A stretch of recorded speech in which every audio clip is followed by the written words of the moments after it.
Welcome back to the Lexi's Leukemia channel. Today we're going to the big hospital to get my poke and to go to the dentist.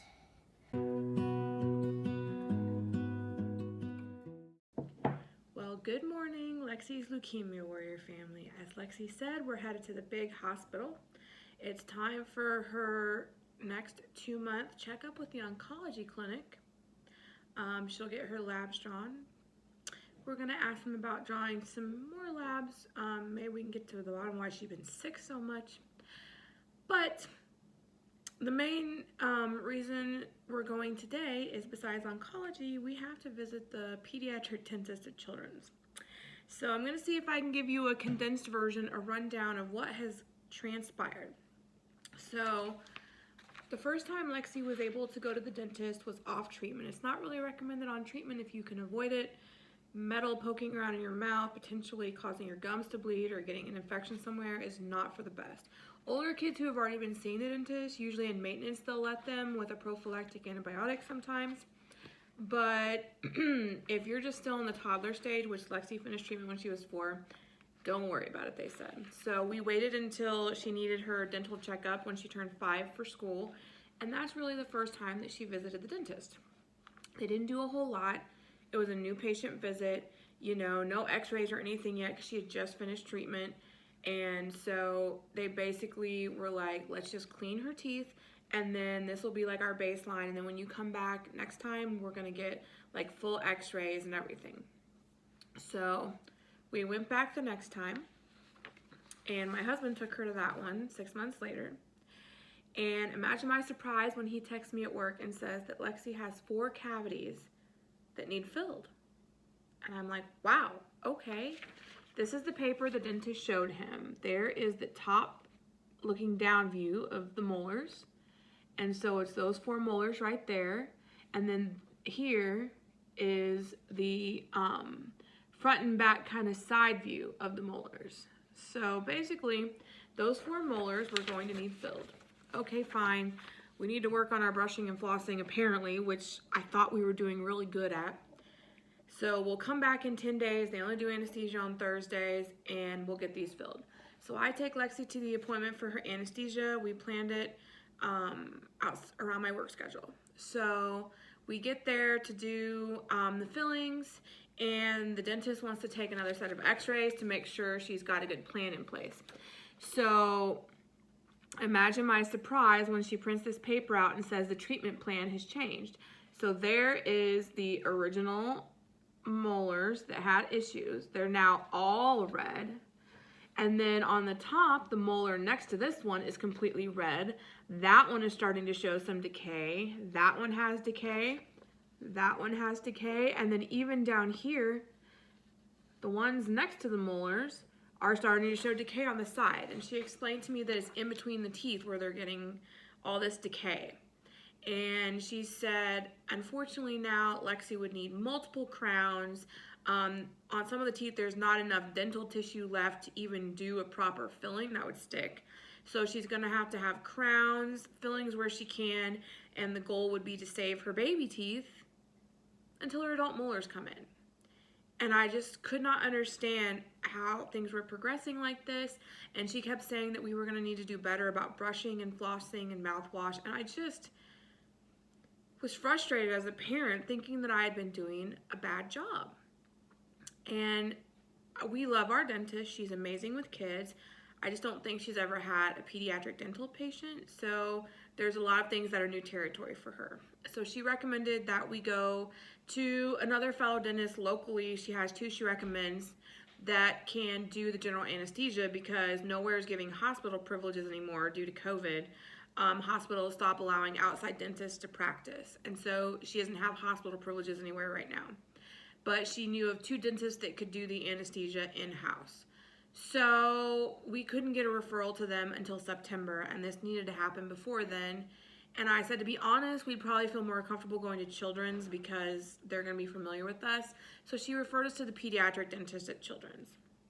Well, I reached out to our nurse coordinator to get that set up, and I was explaining I just could not believe the state of Lexi's teeth, and she said, hey, Don't beat yourself up. Unfortunately, this is common for kiddos on treatment.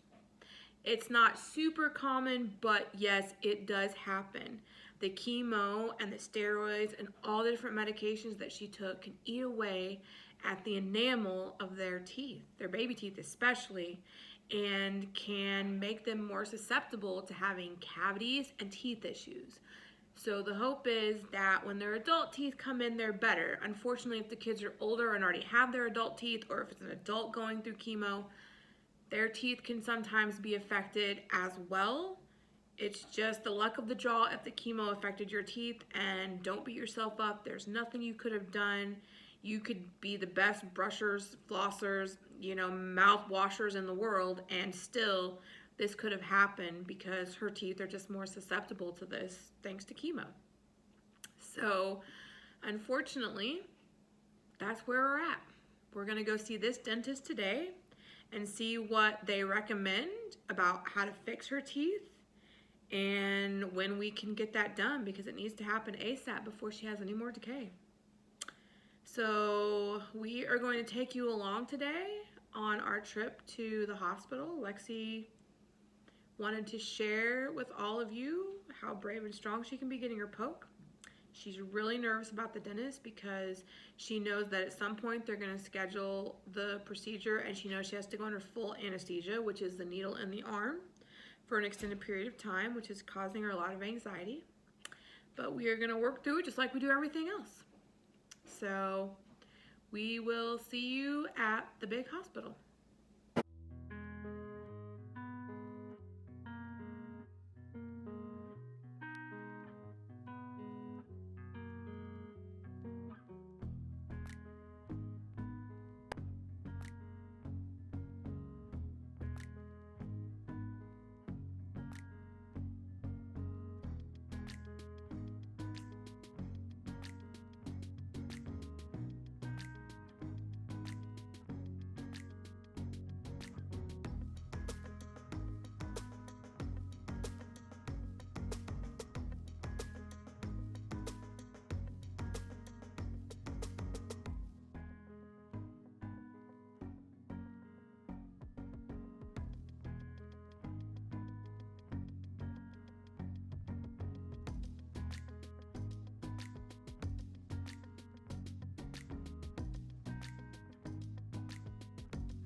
So you're graduating, you're gonna be a first grader?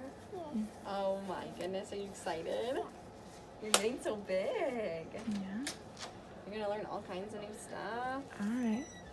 You're gonna be brave, right? You can do this. Shall we do some deep breathing? That'll help you, right? Big deep breaths. Remember not to look. Chilly, chilly, chilly, cold, cold, cold. Just breathe, okay? Just breathe. Just breathe. There you go. Deep breaths. Deep breaths. Deep breaths. See, you're showing Daddy how good of a job you can do, right? He And told you're you he wanted to done. see. Look at you, girl. Yay. Good job. So good. All right, I'm just gonna take it out, okay? Good job. Yay. You did so good. High five. Good job. We had Lexi's poke. She did awesome, amazing. Already seen the dentist. And now we're just gonna wait to see the oncology team. And then we'll update you once we get to the car about how everything went. Is that your prize you got from the dentist? Good job.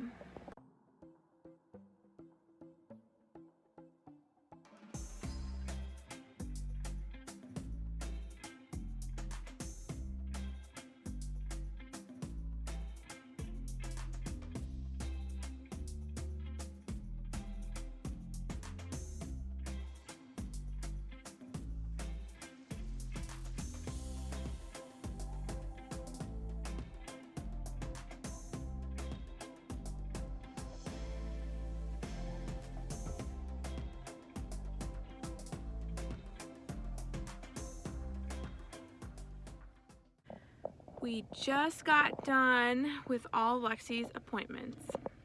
So the dentist basically said, yes, in fact, chemo can cause issues to their teeth, eat away at the enamel of their teeth, which is what we already suspected. So basically she has another 3 or 4 years before her adult molar teeth will start coming in. And so basically you just want to do whatever you can to preserve the baby molars until the adult ones get there. So we've got another 3 to 4 years. And he said even with little kids like that, without chemo, the tendency is in between the molars is where they can get a lot of issues, even if you're doing a good job. So add chemo on top of that and it's really exacerbating it. So that's why hers is getting bad so quickly. So they are going to schedule her for the general anesthesia procedure. It's basically up to anesthesiology whether they want her to have the surgery at Children's on the same day surgery center floor, or if she's a good candidate for having it at the surgery center off Mason Road in St. Louis. Because if we can go to the surgery center, then they can get her in a lot quicker than if she needs to be same day surgery at Children's, because that is very busy and hectic scheduling. So we're gonna wait to hear back from them. And then her oncology appointment went well. Her ANC was 3,112, which was good. Platelets were like 234.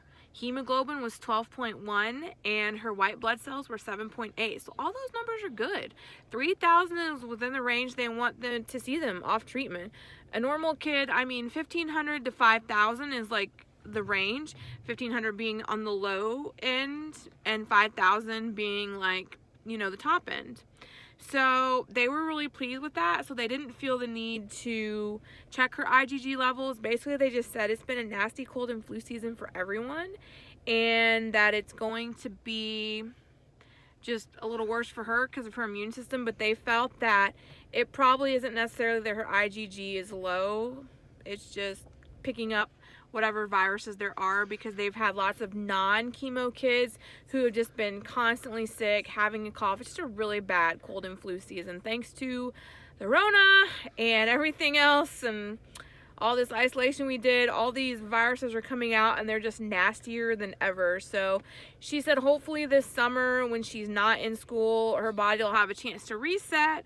And they did agree with the pediatrician that the full body rash could totally just have been something to do with her being sick. I'll see if I can insert a picture down here. She had an entire full body rash. She's been sick the entire month of April. She went from having rhinovirus, a cold, the first 2 weeks of April, to then getting an ear infection in her right ear that traveled to her eye and made it all goopy and crusty.